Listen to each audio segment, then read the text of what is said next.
Hay una frase, una de esas verdades absolutas que la humanidad ha repetido casi como un mantra durante siglos. Ujú. Una frase que se acepta casi sin cuestionar, que se imprime en libros de historia y que, bueno, inevitablemente surge en cualquier conversación sobre liderazgo. La frase es simple: el poder corrompe. Claro, un clásico. Pero, a ver, ¿qué pasaría si esta afirmación fuera fundamentalmente engañosa? Bienvenidos a una nueva inmersión profunda. Soy su anfitriona y hoy vamos a desmenuzar los conceptos de un ensayo sumamente provocador titulado El vértice como espejo. Y es un texto que realmente te hace replantear todo. Totalmente, porque la premisa aquí es darle la vuelta a esa idea clásica para entender por qué, según este ensayo, el poder en realidad no transforma a las personas. Más bien actúa como un revelador implacable de la estructura psicológica del ser humano promedio. Exacto. Y antes de arrancar, hay que establecer una regla fundamental para la conversación de hoy, para quienes nos escuchan. No estamos aquí para tomar partidos políticos. Ni para señalar ideologías específicas. Claro. Tal cual. Nuestra misión hoy es puramente analítica. Vamos a observar el poder como un fenómeno sociológico y psicológico, completamente sin banderas. Queremos extraer los aprendizajes del texto tal como se presentan. Y me parece vital hacer esa aclaración porque el tema se presta para apasionamientos. Sí, es fácil caer en eso. Pero a ver, para empezar a desmenuzar esto, la idea central que expone el autor es que la cima de la sociedad, eso que él llama el vértice, no es una anomalía o una excepción moral. Ujú. Al contrario, es un espejo gigante, digamos, colocado a 100 metros de altura para que nadie pueda fingir que no ve lo que siempre ha estado operando en la base de la sociedad. Y es una perspectiva que cambia por completo el paradigma con el que solemos evaluar a quienes ocupan altos cargos. Lo fascinante aquí es que si analizamos esto a fondo, el argumento central es que el poder no magnifica al individuo, dotándolo de nuevas características. O sea, no te cambia la esencia. Para nada. No te hace repentinamente malvado ni tampoco te hace virtuoso por arte de magia. Lo que hace el poder es simplemente otorgar un escenario monumental.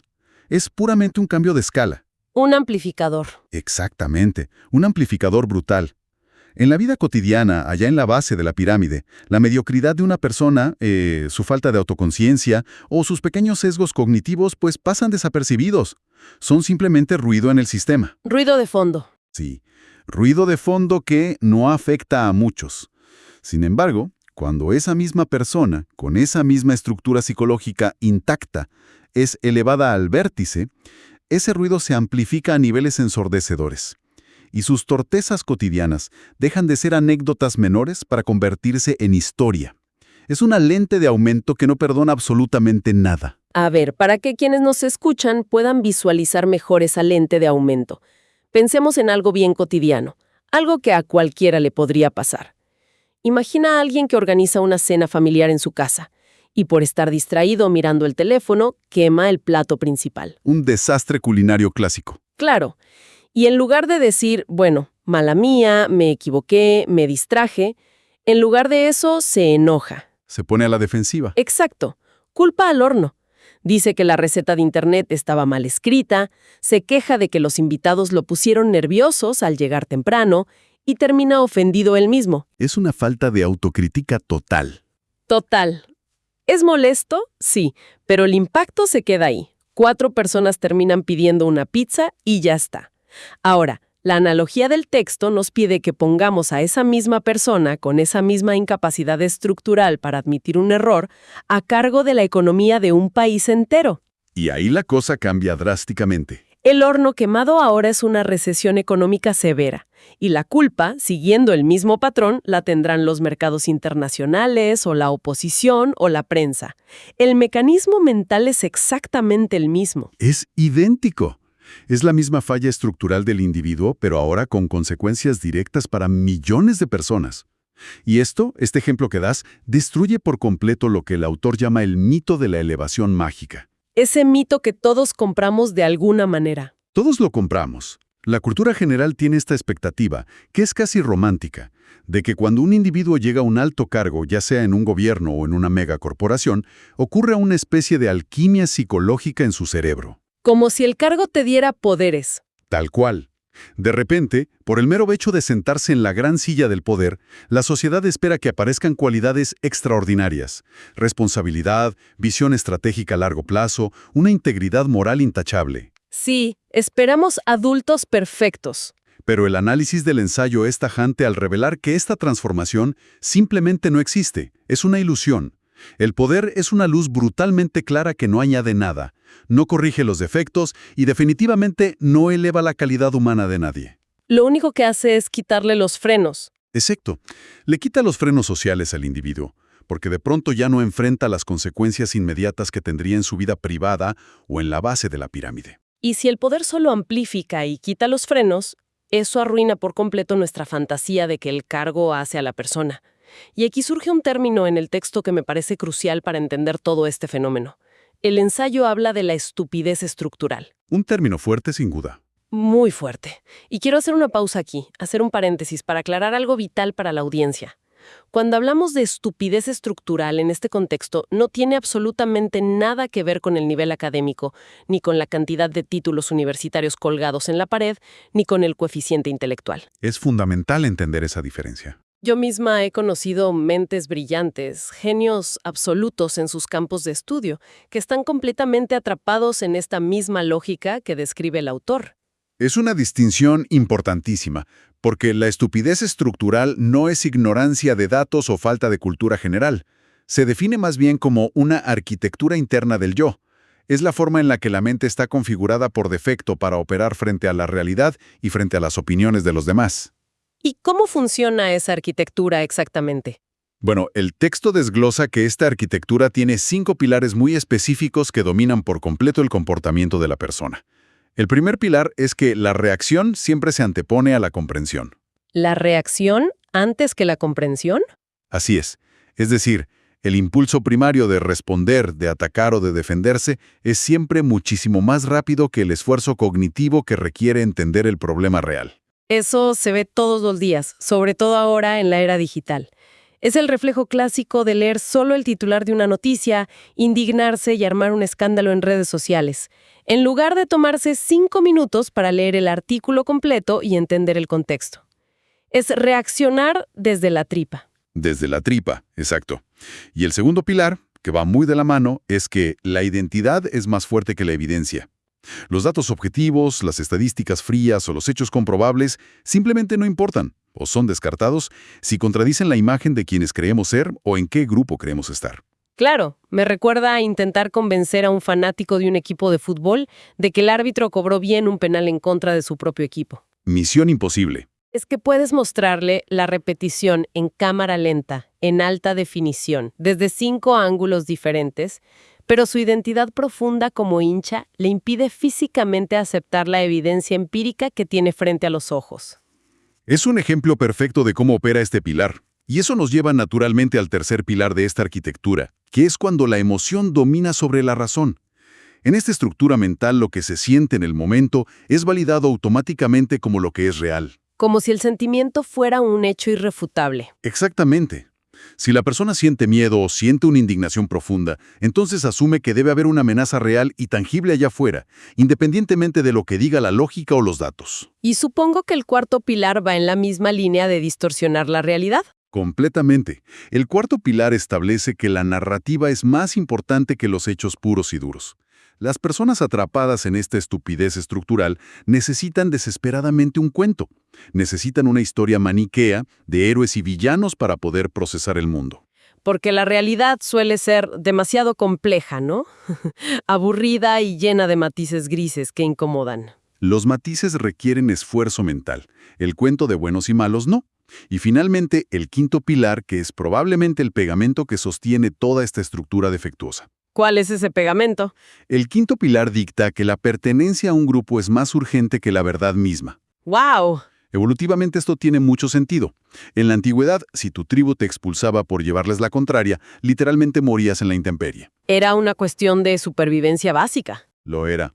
Pero hoy en día, en el mundo moderno, este pilar significa que un individuo preferirá sostener una mentira evidente frente a todos o defender una postura completamente irracional antes que arriesgarse a ser exiliado de su grupo social, político o ideológico. Si sumamos estos 5 pilares, la conclusión es bastante dura de digerir. Esta estupidez estructural es en el fondo la simple y llana incapacidad del individuo para observarse a sí mismo. Es una ceguera interna casi absoluta. Una ceguera que todos padecemos en mayor o menor medida. Y la conexión brillante que hace el ensayo es que cuanto más arriba está alguien en el vértice, más grotesca y más evidente se vuelve esta incapacidad. En la base de la pirámide social, uno puede disimular esa ceguera en su día a día, pero en el vértice queda expuesta bajo reflectores inmensos. Quienes están en la cima parecen incapaces de pensar fuera de lo que el autor llama el enjambre simbólico. El enjambre simbólico, sí. Y esa incapacidad visible nos lleva a uno de los puntos de mayor fricción cuando analizamos cómo funcionan las sociedades modernas. Porque, naturalmente, al leer esto surge un dilema.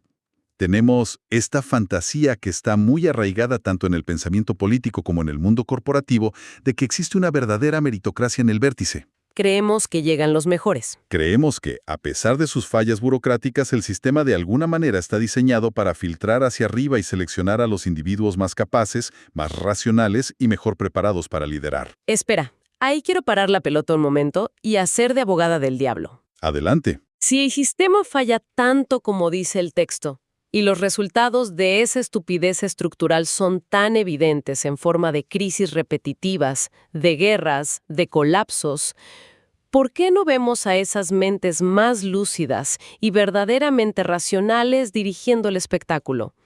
Se supone que la sociedad, como un organismo colectivo, busca sobrevivir y prosperar. ¿Por qué el filtro no selecciona a los mejores? Es una pregunta completamente lógica, pero la respuesta del ensayo desmitifica toda esa estructura. Los sistemas humanos a gran escala no seleccionan lucidez, porque simplemente no están programados para premiar la autoconciencia. Entonces, ¿qué premian? Lo que el sistema realmente selecciona es un concepto que el autor denomina compatibilidad simbólica. Compatibilidad simbólica. Suena a que no elegimos al más capaz para resolver el problema, sino al que se parece más a nosotros mismos. Lo has resumido a la perfección. Ese es el engranaje principal de la maquinaria del poder. La base de la sociedad no elige líderes lúcidos que vengan a cuestionar sus certezas o a decirles verdades incómodas. La base elige líderes que reproduzcan fielmente sus propios patrones internos. Reflejos. Reflejos.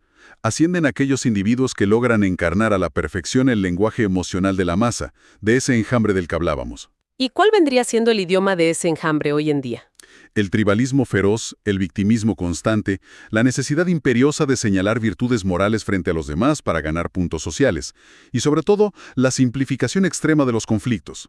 Las masas no quieren que un líder se pare frente a ellos y les explique que un problema macroeconómico estructural tomará 10 años en resolverse y requiere sacrificios complejos de todos. Quieren algo rápido. Quieren que el líder señale con el dedo a un culpable claro y les prometa una solución mágica para el viernes. El poder, por lo tanto, no funciona como un filtro de excelencia psicológica. Funciona como una enorme caja de resonancia de la psicología colectiva. Es un contraste brutal entre la verdadera lucidez y el teatro político. De hecho, el texto tiene una frase lapidaria sobre esto que me quedó grabada. Dice, la lucidez no moviliza multitudes, el teatro sí. Y tiene todo el sentido del mundo si lo observamos fríamente. Quienes triunfan en la escalada hacia el vértice son los que no dudan en público. Son los que actúan bien frente a las cámaras, los que saben tocar las teclas emocionales correctas de la audiencia y repiten consignas sin cuestionarlas jamás. La duda, la pausa reflexiva o el simple acto de admitir ignorancia sobre un tema complejo son vistos como debilidades imperdonables en la vida pública. El vértice exige certezas absolutas, aunque en el fondo sean falsas. Y las implicaciones de esa exigencia constante de teatro son devastadoras si analizamos el panorama histórico global. Pasamos de esa torpeza privada de la que hablábamos al principio con el ejemplo de la cena quemada, a la tragedia pública a gran escala. Claro, el impacto se multiplica. Cuando esa estructura mental defectuosa ocupa el vértice, sus caprichos se convierten automáticamente en política pública, o en la estrategia principal de una corporación multinacional. Esa reactividad emocional comienza a producir decisiones colectivas profundamente irracionales. Normaliza contradicciones que serían inaceptables en cualquier otro contexto de la vida y deteriora las instituciones desde adentro. Lo que en el ámbito privado era un simple berrinche impulsivo. O una simple negación terca de la realidad. Exacto. Operando desde el vértice, ese mismo berrinche se traduce en guerras, en crisis económicas profundas, en una polarización extrema y en decisiones con daños que muchas veces son irreversibles para generaciones enteras. Ese es el verdadero costo del teatro del poder. Todo esto me lleva a pensar en una trampa mental en la que caemos casi todos a diario. El texto lo aborda muy bien como el espejismo colectivo. Es esa ilusión peligrosísima que sostiene a toda la sociedad. Hablo de esa frase típica que escuchamos todo el tiempo en cafeses, en reuniones familiares o en redes sociales. Esa de, si yo estuviera arriba, las cosas serían distintas. Uy, sí. Todos hemos pensado eso alguna vez. O la variante de, si yo tuviera ese nivel de poder, no haría esas barbaridades, yo ayudaría a la gente. Y el autor plantea que este es el autoengaño más perfecto que ha inventado el cerebro humano. Es un autoengaño fabuloso porque ignora por completo algo llamado identidad de estructuras. El ciudadano promedio que critica ferozmente al líder corrupto o ineficiente, por lo general no se da cuenta de que él mismo opera con exactamente los mismos ingredientes psicológicos en su propia vida. ¿Espejo total? Tiene la misma falta de autoconciencia en sus relaciones, la misma tendencia a priorizar su pertenencia a un grupo por encima de la verdad objetiva y la misma moral performativa. La diferencia real entre el ciudadano indignado y el líder corrupto no es una cuestión de superioridad moral inherente, es puramente una cuestión de escala, de oportunidad y de las consecuencias de sus actos. Es decir, si uno lo piensa bien, Si un individuo es incapaz de gestionar el caos, los sesgos y las contradicciones en su propia mente y en su propio hogar, es matemáticamente imposible que pueda gestionar una sociedad compleja o una gran organización con sabiduría. si le dieras el poder a esa persona promedio llena de buenas intenciones pero sin autoconciencia, solo le estarías dando un megáfono gigante para proyectar sus propias heridas no sanadas y sus miedos profundos sobre la vida de millones de personas. Así es. Y el ruido de ese megáfono es ensordecedor hoy en día. Pero aquí hay algo que me cuesta aceptar de este planteamiento, y quiero presionarte un poco con esto para profundizar. Claro, dime. Si la falta de capacidad es tan evidente, si los errores son tan claros, ¿por qué esta estupidez estructural sobrevive a la evidencia misma? Vemos constantemente a líderes en diferentes ámbitos cometiendo actos innegables de corrupción, mostrando una hipocresía flagrante, protagonizando escándalos monumentales con pruebas documentales a la vista de todos. Pruebas irrefutables muchas veces. Sí, y sin embargo muchas veces sobreviven políticamente. Su base de apoyo no se desmorona de inmediato, a veces incluso se fortalece. El autor nos está diciendo que la gente ignora las pruebas contundentes simplemente por no dañar su propia identidad. Suena a que estamos subestimando demasiado la capacidad crítica de la sociedad en su conjunto. Entiendo el punto, pero el ensayo argumenta que no es subestimar, es entender crudamente cómo funcionan nuestros mecanismos de defensa psicológicos más profundos. Y la respuesta a esa pregunta que haces es quizá el punto más revelador de todo este análisis. A ver. La estupidez estructural sobrevive a la evidencia pura, porque el yo humano no está diseñado evolutivamente para corregirse a sí mismo. Está diseñado para sostenerse a toda costa. Protegerse. Proteger la identidad es la prioridad número uno de la mente, muy por encima de buscar la verdad objetiva. Los grandes escándalos no derriban de inmediato a ciertos líderes carismáticos porque la población, a un nivel subconsciente y muy profundo, se reconoce en ellos. El líder, con todas sus fallas éticas, su tribalismo agresivo y sus contradicciones evidentes, no es visto como un error del sistema por su base de seguidores acérrimos. Entonces, ¿cómo es visto? Es visto como un avatar del yo colectivo. Un avatar. A ver si entiendo bien el alcance de ese concepto. ¿Significa que atacar los errores del líder se percibe emocionalmente hablando como atacar directamente a quienes lo siguen? Completamente. Es una fusión de identidades. La población ve reflejada en ese líder su propia psicología, su misma reactividad ante los supuestos enemigos externos y su propia incapacidad cotidiana para la autocrítica. Entonces, defenderlo es defenderse a sí mismos. Defender al líder frente a la evidencia irrefutable de un escándalo no tiene absolutamente nada que ver con la lógica ni con la moralidad de los hechos en sí. Es un mecanismo de autodefensa psicológica pura y dura. Están defendiendo su propio reflejo en ese espejo gigante del vértice que mencionábamos al principio. ¡Qué fuerte! Por eso la evidencia racional, los documentos filtrados, las investigaciones periodísticas o las pruebas lógicas rara vez funcionan para cambiar opiniones que ya están tan arraigadas. Rara vez funcionan porque presentar evidencia es apelar a la razón, a la corteza prefrontal. Pero el vínculo que sostiene a ese líder con su base es estrictamente emocional y tribal. Atacar los defectos evidentes del avatar es amenazar la identidad misma del grupo. Es decirles que todo lo que han creído está mal.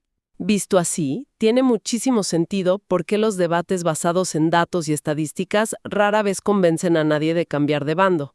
Es como hablar en idiomas diferentes. Exactamente. Entonces, si la dinámica del poder es tan cerrada, tan ciega y tan cíclica, surge una curiosidad inevitable al leer esto. ¿Existe alguna excepción a esta regla general? ¿Hay algún tipo de perfil humano que logre escapar de este mecanismo triturador de estupidez estructural y teatro político? El análisis menciona que sí. Afortunadamente hay una excepción. Hay una minoría, una excepción estructural a la que el texto denomina el individuo que ve. El individuo que ve. ¿Y cómo es la anatomía de esta lucidez? Porque suena a alguien casi iluminado. No es iluminación mística, es pura autoconciencia práctica, pero es una postura muy particular y lamentablemente muy solitaria. Este individuo que ve es alguien que ha desarrollado la capacidad real, el músculo mental, de observarse a sí mismo desde afuera. Por lo tanto, no opera bajo la lógica emocional reactiva del enjambre. Alguien que pausa antes de reaccionar. ¿Sí? Al ser plenamente consciente de sus propios sesgos cognitivos y sus limitaciones, es una persona que no siente esa necesidad compulsiva de pertenecer a una tribu ideológica para sentirse seguro en el mundo. No necesita el aplauso constante. Para nada. No emite señales morales constantemente en redes sociales para encajar en un grupo.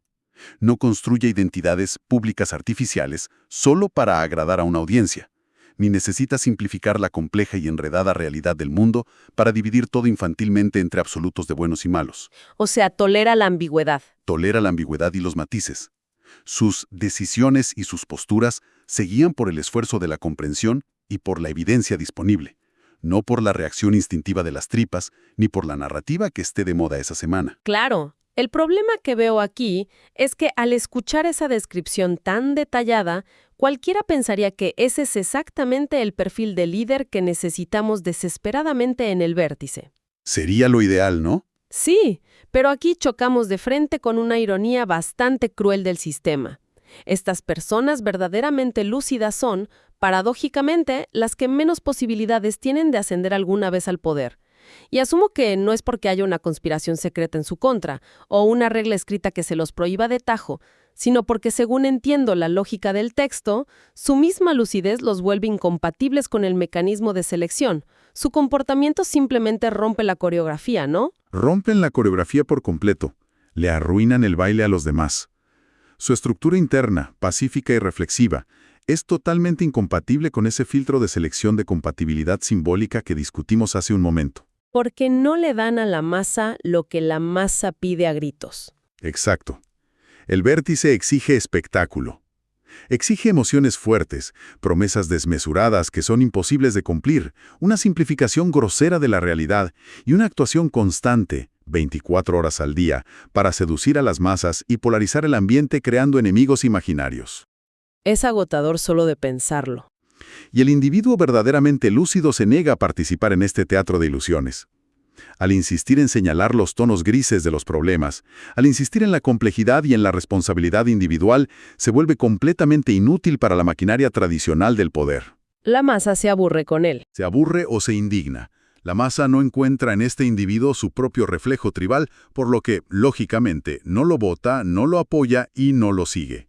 Su inteligencia emocional y su falta de tribalismo tóxico son percibidos erróneamente como debilidad o como una falta de pasión en un sistema que se alimenta exclusivamente del conflicto y el drama. ¡Qué diagnóstico tan sombrío, pero tan real! El resultado inevitable de todo esto es que esta verdadera élite de autoconciencia rara vez aparece en la cima de nuestras instituciones.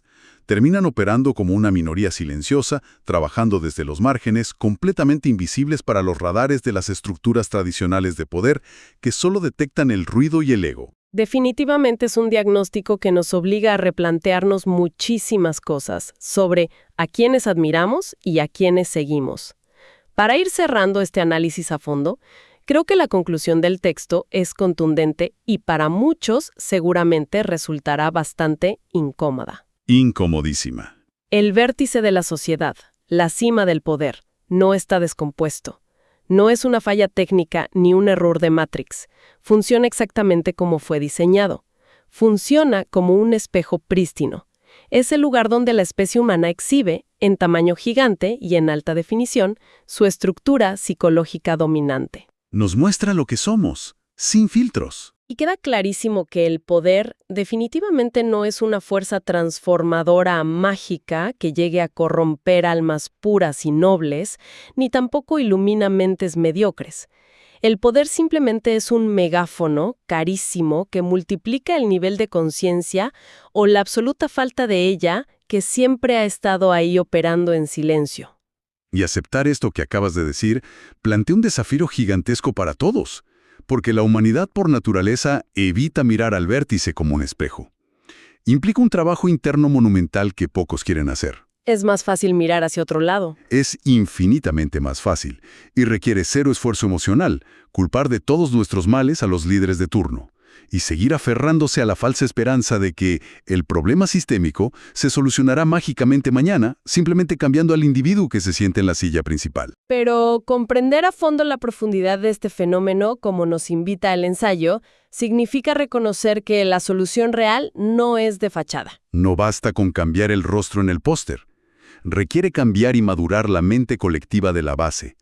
Esa base que exige ese teatro ruidoso y que produce incansablemente a esos mismos perfiles defectuosos una y otra vez. Nos quedamos con esa reflexión final que da para pensar un buen rato. Pero antes de despedirnos, quiero dejar flotando una pregunta para la audiencia, para quienes analizan esto por su cuenta camino al trabajo o en casa. Una pregunta para llevarse de tarea. Exacto.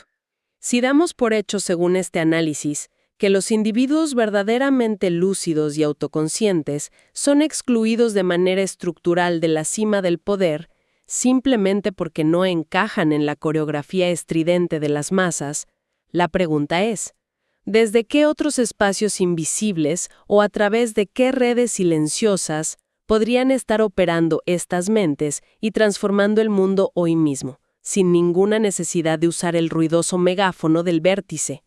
Ahí queda la pregunta para reflexionar. Hasta nuestro próximo análisis.